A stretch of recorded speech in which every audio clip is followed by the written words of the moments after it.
Hello all, welcome and welcome back to my YouTube channel. आज के इस video में हम हिंदी साहित्य का सरल इतिहास, जो आचार्य विश्वनाथ त्रिपाठी द्वारा रचित इतिहास ग्रंथ है, इसके एमसीक्यूज़ को देख रहे थे। और इस वीडियो में भी हम इसके आगे के कालखंड के एमसीक्यूज़ को देखने वाले हैं। इससे पहले की जो वीडियोज़ हमने कवर किए थे उसमें हमने आदिकाल के पोर्शन को कंप्लीट कर लिया था, उसे हमने एक वीडियो में कवर किया है। भक्तिकाल की जो एमसीक्यूज़ हैं वो 3 वीडियोज़ में कवर हुए हैं। एक तो सामान्य परिचय के रूप में, एक सगुण और दूसरा निर्गुण। ठीक है, तो इन 3 खंडों में हमने भक्तिकाल के एमसीक्यूज़ को देखा था। उसी तरीके से अगर हम रीतिकाल की बात करें तो रीतिकाल के भी पोर्शन को हमने 2 खंड में देखा है, यानी एक में सामान्य परिचय और दूसरे में रीतिबद्ध, रीतिमुक्त और रीति सिद्ध धारा के जो कवि हैं उनके विषय में जाना है। और रीतिकाल के जो आधुनिक अवशेष है उसे भी उस कालखंड में कंप्लीट किया। ठीक है, अभी जो हमने प्रीवियस क्लास में जो कंप्लीट किया है वह है आधुनिक काल। आधुनिक काल में हमने पूर्वाभास और खड़ी बोली गद्य का विकास कर लिया था। आज हम भारतेंदु युग का साहित्य और भारतेंदु युग के प्रमुख रचनाकार तथा भारतेंदु युगीन चेतना का विकास, जो ये द्विवेदी युग वाला जो पोर्शन है वो अगर इस वीडियो में कवर हो पाया तो हम इसे कंप्लीट करेंगे, अदरवाइज हम इसे सिर्फ और सिर्फ भारतेंदु युग तक ही सीमित करेंगे। ठीक है, तो वीडियो अगर आपको पसंद आ रहा हो तो वीडियोस के कमेंट सेक्शन में आप अपनी प्रतिक्रिया दे सकते हैं और चैनल को सब्सक्राइब कर सकते हैं। इससे रिगार्डिंग और भी जो वीडियोस हैं वो आते रहेंगे।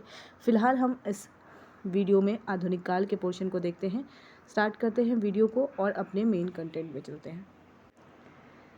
पिछली क्लास में हमने ये पोर्शन कर लिया था। शिक्षा विभाग के अधिकारी राजा शिव प्रसाद सितारे हिंद प्रारंभ में हिंदी के समर्थक थे, किंतु बाद में वे उर्दू के हिमायती हो गए। आज की क्लास में हमें कंप्लीट करना है भारतेंदु युग। हम प्रारंभ कर रहे हैं और इसे हम आज की क्लास में कंप्लीट करेंगे। ठीक है, तो सबसे पहला जो प्रश्न है वो है पंडित श्रद्धाराम फुल्लौरी का भाग्यवती किस कारण प्रसिद्ध हुआ है। ठीक है, तो ये जो प्रश्न है इसमें 2 प्रश्न बनते हैं या 3 प्रश्न आप देख सकते हैं। पहले तो भाग्यवती के रचनाकार कौन है, तो एक आंसर क्या हो जाएगा इसका, श्रद्धाराम फुल्लौरी। भाग्यवती का प्रकाशन वर्ष क्या है, तो 1867। तीसरा जो प्रश्न है वह मूल प्रश्न है, यानी पंडित श्रद्धाराम फुल्लौरी का भाग्यवती वह किस लिए प्रसिद्ध है, तो यह हिंदी का पहला उपन्यास है। ठीक है, ठीक है, अभी यहाँ मौलिक उपन्यास की बात नहीं हो रही कि रामचंद्र शुक्ल ने किसे पहला मौलिक उपन्यास माना, इस रूप में हम इसे नहीं देख रहे। ठीक है, तो हिंदी के पहले उपन्यास के रूप में इसकी ख्याति है भाग्यवती के। ठीक है, अगला हम क्वेश्चन देखते हैं। अगला क्वेश्चन है स्वामी दयानंद सरस्वती 19वीं सदी में आर्य समाज की स्थापना उन्होंने कब की थी। ठीक है, प्रश्न इस रूप में है कि स्वामी दयानंद सरस्वती, जिनका समय 19वीं सदी है, इन्होंने आर्य समाज की स्थापना कब की। तो यहाँ से भी कितने प्रश्न बन रहे हैं, 3 प्रश्न बन रहे हैं। पहला, आर्य समाज की स्थापना, यानी जो मूल प्रश्न है वो आर्य समाज की स्थापना किसने की, तो दयानंद सरस्वती। और दयानंद सरस्वती का समय क्या है, तो 3 प्रश्न बन गए हैं एक प्रश्न से। दयानंद सरस्वती का समय 19वीं सदी है। दयानंद सरस्वती ने आर्य समाज की स्थापना की और इसका जो स्थापना वर्ष है वह हम देख लेते हैं। ऑप्शन 1 है 1863, ऑप्शन बी है 1875, ऑप्शन सी है 1857 और ऑप्शन डी 1900। तो इस प्रश्न का सही उत्तर क्या हो जाएगा, 1875। ठीक है, तो 3 प्रश्न हमने कर लिया एक प्रश्न से।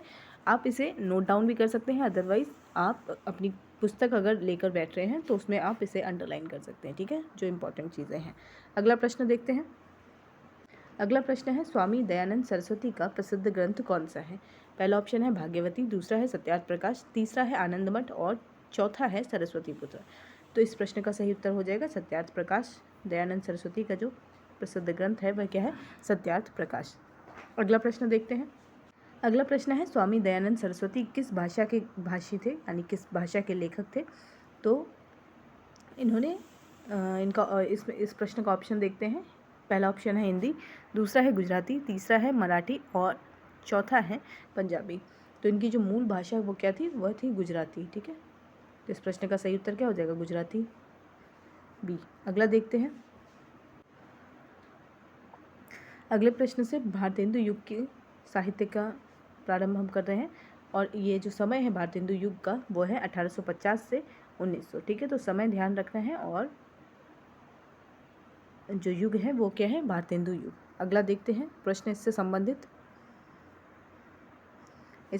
प्रश्न पहला जो है वह है आधुनिक हिंदी साहित्य का प्रवर्तन किसे माना जाता है। आधुनिक हिंदी साहित्य का प्रवर्तक किसे माना जाता है। पहला ऑप्शन है श्रद्धाराम फुल्लौरी, दूसरा है स्वामी दयानंद सरस्वती, तीसरा है भारतेंदु हरिश्चंद्र, चौथा है राजा राम मोहन राय। तो इस प्रश्न का सही उत्तर हो भारतेंदु हरिश्चंद्र। अगला प्रश्न देखते हैं। अगला प्रश्न है भारतेंदु युग की समयावधि क्या मानी जाती है? पहला ऑप्शन है 1800 से 1850, दूसरा 1850 से 1900, तीसरा 1900 से 1950, चौथा है 1750 से 1800। तो अभी हमने देखा 1850 से 1900 इसका क्या है? समय है। ठीक है, यानी कालखंड जो अगर हम देखें तो 1850 से 1900 का जो कालखंड है वो क्या है? भारतेंदु युग कहलाता है। अगला देखते हैं प्रश्न। अगला प्रश्न है किस विद्रोह का संबंध 1857 से है? ठीक है, विद्रोह का संबंध 1857 से पूछ रहा है, तो पहला ऑप्शन क्या हो गया? नील विद्रोह है। दूसरा ऑप्शन देखते हैं हम, दूसरा है सिपाही विद्रोह, तीसरा है चंपारण आंदोलन और चौथा क्या है? असम आंदोलन। तो इस प्रश्न का सही उत्तर हो जाएगा सिपाही विद्रोह। कितना है? 1857 का जो समय है वो सिपाही विद्रोह का जो समय है वो इसके अंतर्गत आएगा। ठीक है, तो इस प्रश्न का सही उत्तर क्या हो जाएगा? सिपाही विद्रोह। अगला प्रश्न देखते हैं।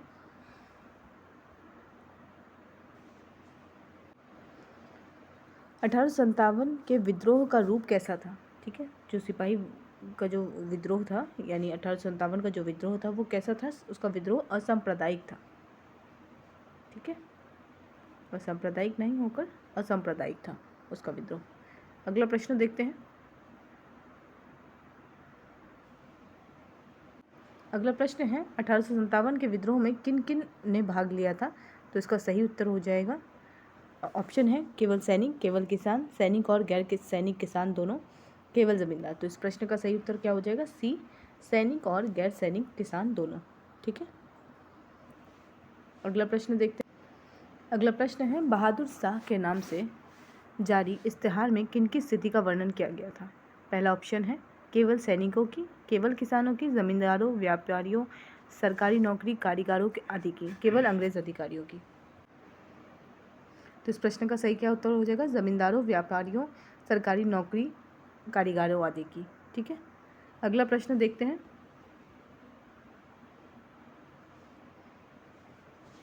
अंग्रेजों ने किन वस्तुओं के व्यापार पर एकाधिकार कायम किया था? तो इस प्रश्न का सही ऑप्शन अगर हम देखें तो ऑप्शन में है नील, कपड़ा और जहाज़ों में भेजी जाने वाली अन्य वस्तु। नील है ये। ठीक है, अनाज और मसाले, तीसरा है लोहा और कोयला, चौथा है चाय और कॉफ़ी। तो इस प्रश्न का सही उत्तर क्या हो जाएगा कि इन्होंने नील, कपड़ा और जहाज़ों में भेजी जाने अन्य वस्तुओं पर क्या किया? एकाधिकार कायम कर लिया। अगला प्रश्न देखते हैं। भारतेंदु युग के साहित्य की मुख्य विशेषता क्या थी? प्रश्न है, इसका ऑप्शन देख लेते हैं। प्रेम और श्रृंगार, आध्यात्मिक भक्ति, आर्थिक विषमता पर आधारित देश प्रेम और पौराणिक कथा। तो भारतेंदु युग के साहित्य की मुख्य विशेषता क्या हो जाएगी कि आर्थिक विषमता पर आधारित क्या है? देश प्रेम है इनका। ठीक है, अगला प्रश्न देखते हैं। अगला प्रश्न है रामविलास शर्मा के अनुसार भारतेंदु युग के साहित्य की विशेषता क्या थी? जैसे मैंने बताया कि अगर कोई भी हम पुस्तक पढ़ रहे हैं उसमें अन्य आलोचक या फिर अन्य विद्वानों के अगर कोई भी कथन है किसी भी रूप में वह आए हैं, उन्हें ध्यान देना ज़रूरी इसलिए है क्योंकि उनसे प्रश्न बनते हैं। ठीक है, तो फिलहाल यहाँ अगर हम देखें तो रामविलास शर्मा का ये कथन जो त्रिपाठी जी की पुस्तक है उससे हमने देखा और उससे यह प्रश्न बन रहा है कि डॉक्टर रामविलास शर्मा के अनुसार भारतेंदु युग के साहित्य की विशेषता क्या थी? ऑप्शन है केवल धार्मिक कथाएं लिखी गई, किसानों को संगठित और आंदोलित करने के लिए सर्वाधिक लेखन किया गया, तीसरा विदेशी भाषा का प्रचार, चौथा केवल श्रृंगार रस की रचनाएं। तो इस प्रश्न का सही उत्तर क्या हो जाएगा? किसानों को संगठित और आंदोलित करने के लिए सर्वाधिक लेखन किया गया। ठीक है, अगला प्रश्न देखते हैं। अगला प्रश्न है आचार्य रामचंद्र शुक्ल के अनुसार भारतेंदु का योगदान क्या था? पहला ऑप्शन है साहित्य को केवल भक्ति मार्ग में रखना, हिंदी साहित्य को नए मार्ग पर खड़ा करना, केवल पौराणिक गाथाएं लिखना, विदेशी साहित्य का अनुवाद करना। तो फिर से यहाँ पे हम देख रहे हैं तो आचार्य रामचंद्र शुक्ल का जो कथन है वो आया, पिछली जो क्वेश्चन है उसमें रामविलास शर्मा का कथन आया भारतेंदु युग को लेकर और भारतेंदु के योगदान को लेकर। ठीक है, तो रामचंद्र शुक्ल के अनुसार भारतेंदु का योगदान क्या हो जाएगा? इसका सही उत्तर हो जाएगा हिंदी साहित्य को एक नए मार्ग पर खड़ा करना। हिंदी साहित्य बी इसका सही उत्तर हो जाएगा। ठीक है, बी इसका सही उत्तर हो जाएगा हिंदी साहित्य को एक नए मार्ग पर खड़ा करना। अगला प्रश्न देखते हैं। अगला प्रश्न है आचार्य हजारी प्रसाद द्विवेदी के अनुसार भारतेंदु ने कविता को कहाँ से निकाल कर कहाँ पहुँचाया? ऑप्शन है राजाओं के दरबार से संतों की कुटिया में, संतों की कुटिया से आम जनता के जीवन के सामने, लोक जीवन से मंदिरों में, विदेशी साहित्य से दरबार में। तो ये प्रश्न भी इम्पोर्टेंट क्यों है, क्योंकि यहाँ पे हजारी प्रसाद द्विवेदी का, तो हमने देखा भारतेंदु युग और भारतेंदु से संबंधित कितने आलोचक आ गए, रामविलास शर्मा आ गए, रामचंद्र शुक्ल आ गए और हजारी प्रसाद द्विवेदी आ गए। तो इस प्रश्न का सही उत्तर क्या हो जाएगा, यानी हजारी प्रसाद द्विवेदी के अनुसार भारतेंदु ने कविता को कहाँ से निकाल कर कहाँ पहुँचा दिया, तो संतों की कुटिया से निकाल कर कहाँ पहुँचाया, जनता के जीवन के सामने लाकर रख दिया। ठीक है, ये था इस प्रश्न का सही उत्तर। अगला देखते हैं। अगला इम्पॉर्टेंट फैक्ट है, और जैसा मैंने बताया कि जो अन्य आलोचक हैं उनके कथन जो है वो इम्पॉर्टेंट हो जाते हैं। तो फिलहाल हम देखते हैं रामविलास शर्मा का यह जो कथन भारतेंदु के युग के विषय में है उसके पूरे कथन को देखते हैं। ठीक है, क्योंकि वहाँ प्रश्न में जो है वो कथन का सिर्फ एक अंश रहता है। यहाँ हम देखते हैं रामविलास शर्मा ने लिखा है, भारतेंदु युग का साहित्य व्यापक स्तर पर गदर से प्रभावित है। उसका पहला प्रमाण यह है कि इस साहित्य में किसानों को लक्ष्य करके उन्हें संगठित आंदोलित करने की दृष्टि से जितना गद्य पद्य लिखा गया उतनी दूसरी भारतीय भाषाओं में नहीं लिखा गया। ठीक है, तो भारतेंदु युग का साहित्य व्यापक स्तर पर गदर से प्रभावित अगर पूछा जाए किसने कहा है, तो रामविलास शर्मा ने कहा। ठीक है, दूसरे हैं रामचंद्र शुक्ल। रामचंद्र शुक्ल की अगर हम बात करें तो उनके अनुसार क्या है,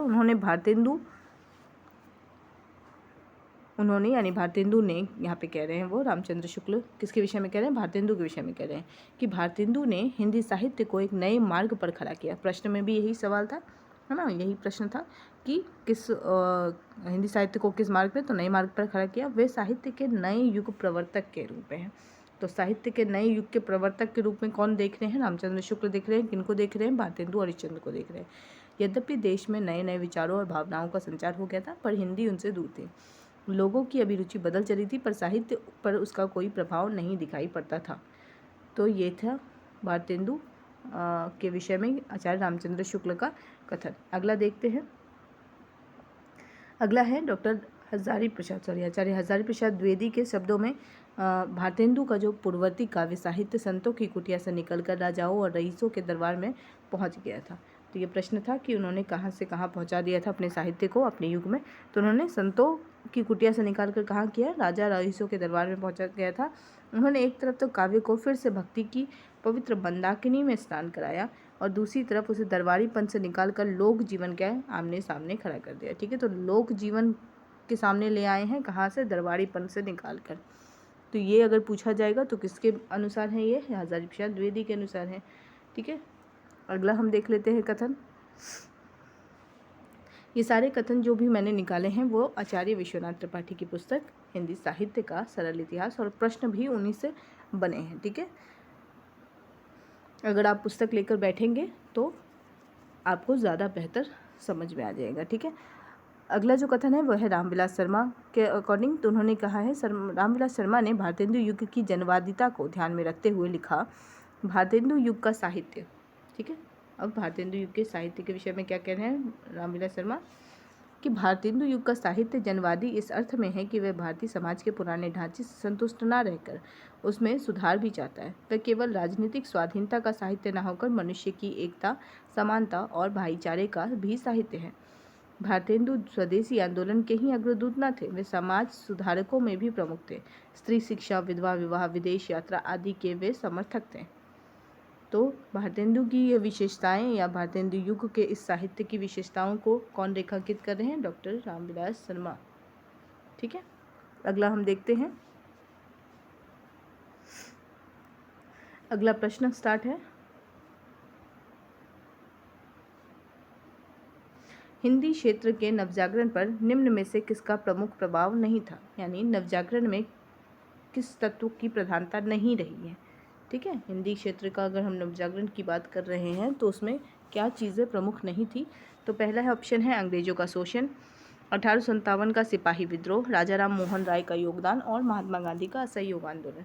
तो 1857 का जो यह विद्रोह है यह तो है हिंदी नवजागरण के उदय का कारण, अंग्रेजों का शोषण भी है, राजा राम मोहन राय का उदय भी है, लेकिन महात्मा गांधी का असहयोग आंदोलन ये इसके प्रभाव में नहीं है और इससे ये संबंधित भी नहीं है। ठीक है, तो इस प्रश्न का सही उत्तर क्या हो जाएगा, डी हो जाएगा।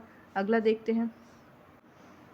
हिंदी क्षेत्र में आधुनिकता के प्रवर्तक माने जाते हैं, तो आधुनिकता के प्रवर्तक माने जाते हैं, पहला ऑप्शन है ईश्वरचंद्र विद्यासागर, दूसरा रामकृष्ण परमहंस, तीसरे भारतेंदु हरिश्चंद्र और चौथे बाल गंगाधर तिलक। तो इस प्रश्न का सही उत्तर क्या हो जाएगा? भारतेंदु हरिश्चंद्र, है ना। एक मिनट, भारतेंदु हरिश्चंद्र हो जाएगा। अगला देखते हैं, भारतेंदु युग की आधुनिकता का पहला लक्षण क्या था? ठीक है, भारतेंदु युग की आधुनिकता का पहला लक्षण क्या था? ऑप्शन है भावुकता, यथार्थबोध, केवल रस स्वादन, चौथा धार्मिक विषय वस्तु। तो इस प्रश्न का सही उत्तर हो जाएगा यथार्थबोध आधुनिकता का पहला लक्षण था। किस युग का? भारतेंदु युग का। अगला प्रश्न देखते हैं। अगला है यथार्थबोध का वास्तविक अर्थ क्या था?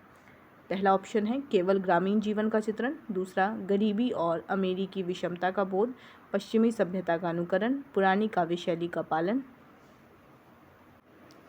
तो इस प्रश्न का सही उत्तर हो जाएगा गरीबी और अमीरी की विषमता का बोध। ठीक है, गरीबी और अमीरी की विषमता का बोध हो जाएगा यथार्थ बोध का वास्तविक अर्थ। अगला प्रश्न या ऑप्शन देखते हैं, अगला प्रश्न देखते हैं।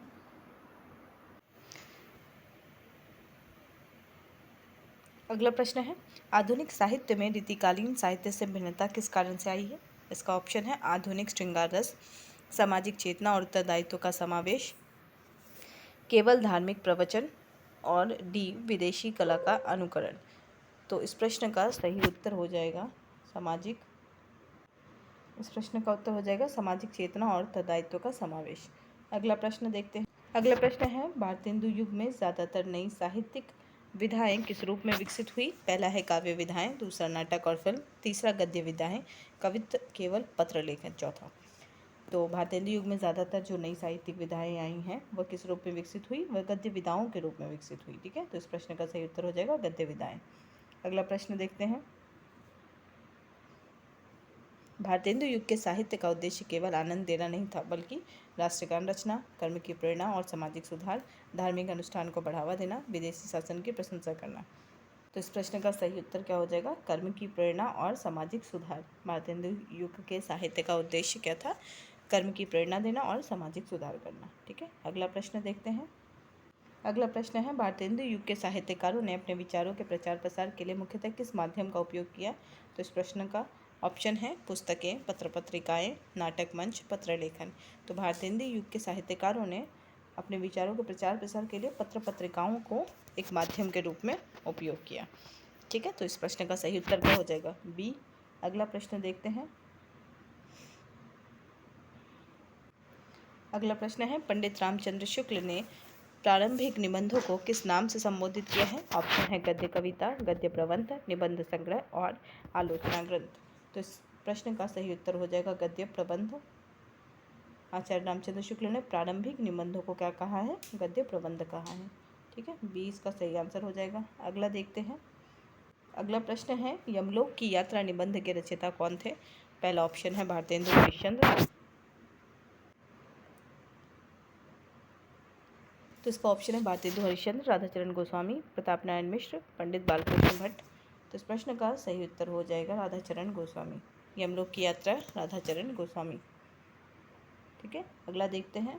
अगला प्रश्न है प्रताप नारायण मिश्र की भाषा की विशेषता क्या थी? तो उसका पहला ऑप्शन है केवल गंभीर शब्दों का प्रयोग, चुलबुली और पूर्वी प्रयोगों से युक्त, अत्यधिक अंग्रेजी शब्द प्रयोग, शुद्ध तत्सम शब्दावली। तो इस प्रश्न का सही उत्तर हो जाएगा चुलबुली और पूर्वी प्रयोगों से युक्त है। किनकी शब्दावली से युक्त है? प्रताप नारायण मिश्र की। अगला प्रश्न देखते हैं। अगला प्रश्न है स्वर्ग की विचार सभा। अगले प्रश्न को देखने से पहले हम यहाँ पे एक इम्पॉर्टेंट फैक्ट देख लेते हैं। जो प्रताप नारायण मिश्र के निबंध हैं उनमें भौं, बात, मनोयोग और समझदार की मौत जो है यह भी इम्पॉर्टेंट है। ठीक है, तो ये निबंध है, किनके निबंध है? ये प्रताप नारायण मिश्र के निबंध है। भौं, बात, मनोयोग, समझदार की मौत। ठीक है, ये 4 निबंध जो है प्रताप नारायण मिश्र के। और भी निबंध है, फिलहाल एग्जाम्पल में जो गिवन थे हमने उनको देखा। ठीक है, तो भौं, बात, मनोयोग और समझदार की मौत प्रताप नारायण मिश्र के निबंध है। जो अगला प्रश्न है वह है स्वर्ग की विचार सभा निबंध के रचयिता कौन है? ऑप्शन है प्रताप नारायण मिश्र, भारतेंदु हरिश्चंद्र, पंडित बालकृष्ण भट्ट और राधाचरण गोस्वामी। राधाचरण गोस्वामी का अभी हमने पढ़ा क्या? यमलोक की यात्रा, है ना, अभी पढ़ा हमने यमलोक की यात्रा। अगला देखते हैं, यानी इस प्रश्न का उत्तर देखते हैं। तो इस प्रश्न का सही उत्तर क्या है? भारतेंदु हरिश्चंद्र, यानी स्वर्ग की विचार सभा अगर बात करें तो भारतेंदु हरिश्चंद्र का है। राधाचरण गोस्वामी यमलोक की यात्रा, और प्रताप नारायण मिश्र का आपने देख ही लिया, भाव बात मनोयोग और समझदार की मौत। ठीक है, तो यमलोक की यात्रा राधाचरण गोस्वामी, स्वर्ग की विचार सभा भारतेंदु हरिश्चंद्र। अगला देखते हैं,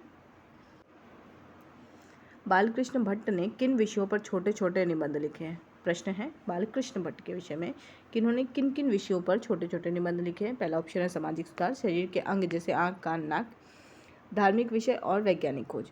तो शरीर के जो अंग हैं जैसे आँख कान नाक, तो इन पे किसने लिखा है निबंध?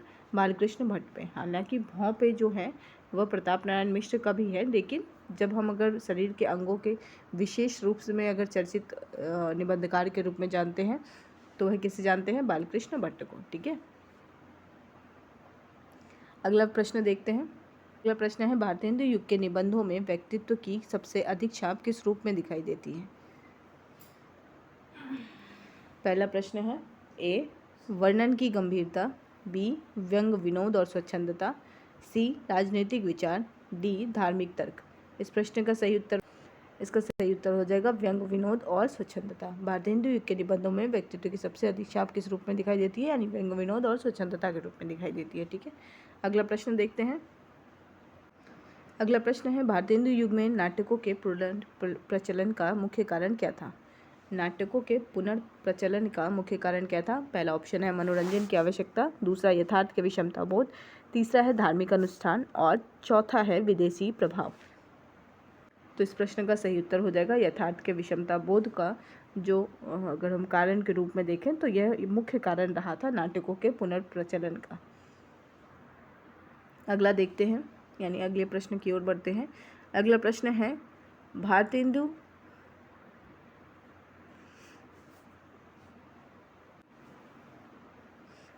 युग के नाटकों में व्यंग का प्रयोग मुख्यतः किस उद्देश्य से किया गया है? पहला हास्य उत्पन्न करने के लिए, दूसरा सामाजिक विषमता को और कथनीकरणी के अंतर को उजागर करने के लिए, तीसरा धार्मिक प्रचार करने के लिए और चौथा डी ऐतिहासिक घटनाओं को प्रस्तुत करने के लिए। तो इसका सही उत्तर क्या हो जाएगा? सामाजिक विषमता या विरूपता और कथनीकरणी के अंतर को उजागर करने के लिए हम इसके नाटकों में यानी भारतेंदु युग के नाटकों में व्यंग का प्रयोग देखते हैं। ठीक है, अगला प्रश्न देखते हैं। प्रश्न है नई सामाजिक चेतना के दबाव में भारतेंदु ने गद्य रचना में सबसे पहले किस विधा की ओर ध्यान दिया? पहला ऑप्शन है निबंध, दूसरा नाटक, तीसरा उपन्यास और चौथा कहानी। तो इस प्रश्न का सही उत्तर क्या हो जाएगा? नाटक। नई सामाजिक चेतना के दबाव में भारतेंदु ने गद्य रचना में सबसे पहले किस विधा की ओर ध्यान दिया? नाटक की ओर ध्यान दिया। अगला प्रश्न है भारत दूरदर्शन नाटक के रचनाकार कौन है? ऑप्शन है प्रताप नारायण मिश्र, भारतेंदु हरिश्चंद्र, श्रीनिवास दास, राधाचरण गोस्वामी। तो इस प्रश्न का सही उत्तर हो जाएगा भारतेंदु हरिश्चंद्र। भारत दूरदर्शन किसके नाटक है? भारतेंदु हरिश्चंद्र। अगला देखते हैं। अगला है विशिष्ट विश्वमौधसधम नाटक में किसका चित्रण है? इसमें पहला ऑप्शन है सत्ता की विवेकहीनता, देसी रियासतों के कुचक्र, ग्रामीण जीवन और स्वतंत्रता। तो इस प्रश्न का सही उत्तर क्या हो जाएगा कि विशिष्ट विश्वमौधसधम नाटक जो भारतेंदु हरिश्चंद्र का यह नाटक है इसमें देसी रियासतों के कुचक्र शामिल है। ठीक है, अगला प्रश्न देखते हैं। अंधेर नगरी किस प्रकार का नाटक है? तो अंधेर नगरी, भारत दूरदशा, विशिष्ट विश्वमौधम, ये तीनों नाटक किसके हैं? भारतेंदु हरिश्चंद्र के हैं। और अंधेर नगरी को प्रहसन भी कहा जाता है। ठीक है, यह प्रहसन के रूप में भी जाना जाता है। इसका जो अगर हम कह रहे हैं किस प्रकार का नाटक है तो यारी उपन्यास है, व्यंग्य नाटक है, ऐतिहासिक नाटक है, प्रतीकात्मक नाटक है। तो यह व्यंग्य नाटक है जिसे प्रहसन के रूप में भी जाना जाता है। ठीक है, तो इसका सही आंसर क्या हो जाएगा? बी। अगला देखते हैं। अगला प्रश्न है श्रीनिवास दास, लाला श्रीनिवास दास है। ठीक है, यहाँ अगर हम लिख दें तो लाला श्रीनिवास दास जो है का प्रसिद्ध उपन्यास कौन सा है? पहला ऑप्शन है निसहाय हिंदू, दूसरा परीक्षा गुरु, 100 जाने और एक सुजान, चंद्रकांता। तो इसका सही उत्तर क्या हो जाएगा? परीक्षा गुरु जो है लाला श्रीनिवास दास की रचना है और ये प्रसिद्ध उपन्यास है। अगला देखते हैं। अगला देखने से पहले हम फैक्ट देख लेते हैं। लाला श्रीनिवास दास ने रणधीर प्रेम मोहिनी, ठीक है, एक रचना है रणधीर प्रेम मोहिनी, तप्ता संवरण और संयोगिता स्वयंवर नाटक भी लिखे। यानी अगर संयोगिता स्वयंवर नाटक या तप्ता संवरण नाटक या रणधीर प्रेम मोहिनी नाटक के विषय में पूछा जाए कि कौन है इनके रचनाकार तो लाला श्रीनिवास दास होंगे। ठीक है, अगला जो प्रश्न है वह है भारत दूरदर्शन नाटक किन किन प्रकार के पात्रों पर आधारित है? ऑप्शन है ऐतिहासिक पात्र, पौराणिक पात्र, प्रतीकात्मक पात्र जैसे भारत, कलयुग, आलस्य, विदेशी पात्र। तो इसका सही उत्तर क्या हो जाएगा? सी, यानी जो भारत दुर्दशा है उनके जो पात्र है वो प्रतीक रूपों में है। ठीक है, तो प्रतीकात्मक पात्र है। अगला प्रश्न देखते हैं। अगला प्रश्न है 100 जान और एक सुजान उपन्यास के लेखक कौन है? तो इनका सही उत्तर क्या हो जाएगा? पहला ऑप्शन है देवकीनंदन खत्री, दूसरा बालकृष्ण भट्ट, राधा कृष्ण दास है, ये दाम आ गया, राधा कृष्ण दास, प्रताप नारायण मिश्र। तो इस प्रश्न का सही उत्तर हो जाएगा बालकृष्ण भट्ट, बी। ठीक है, बालकृष्ण भट्ट जो हैं इसके रचनाकार है 100 जान और एक सुजान उपन्यास के। अगला प्रश्न देखते हैं। निसहाय हिंदू राधा कृष्ण दास द्वारा रचित उपन्यास की विशेषता क्या है? हिंदू मुस्लिम मित्रता का चित्रण,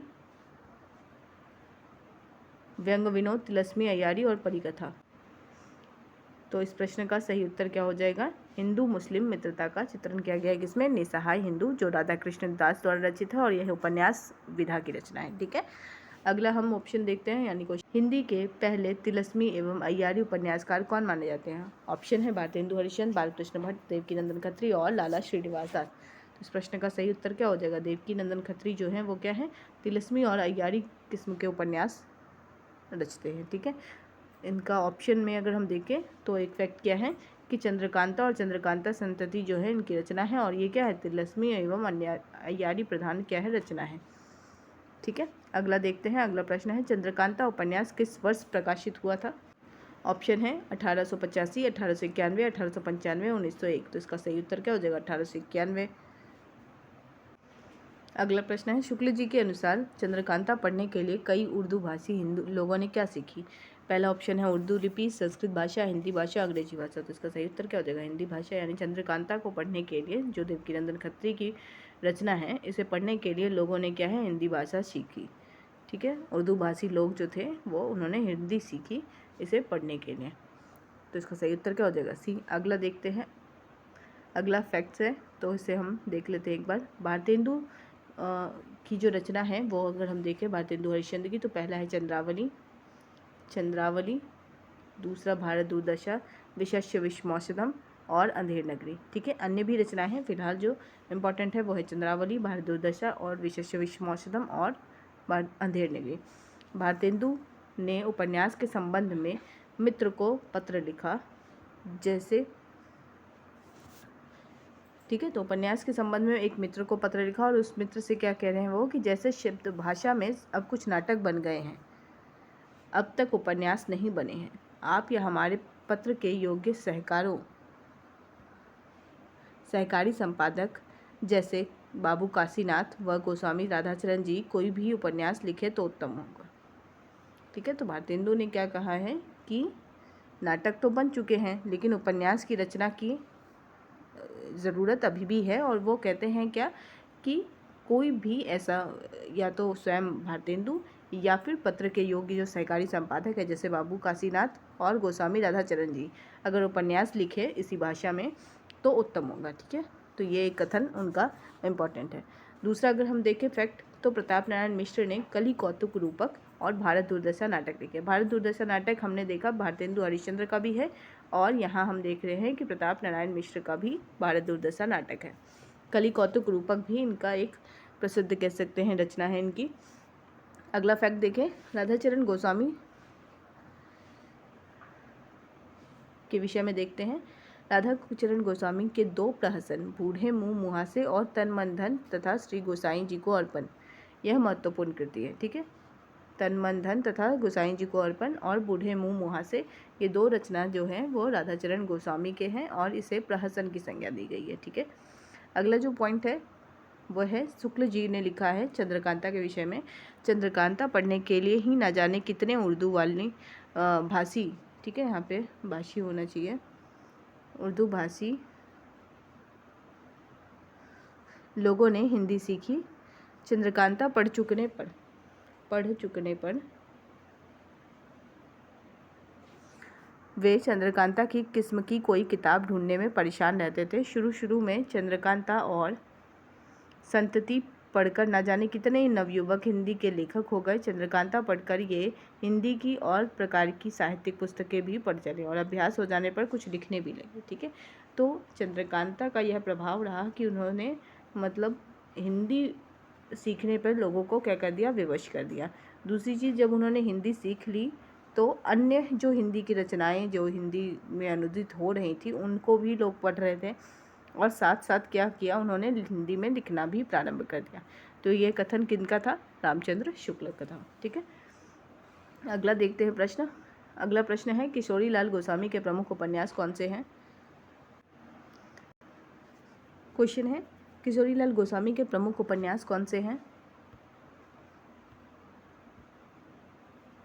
ऑप्शन में है कश्मीर कुसुम और बादशाह दर्पण, आदर्श रमणी और लवंगलता, जयदेव का जीवन वृत्त और लवंगलता, नाटक और आदर्श रमणी। तो इसका सही उत्तर हो जाएगा आदर्श रमणी और लवंगलता।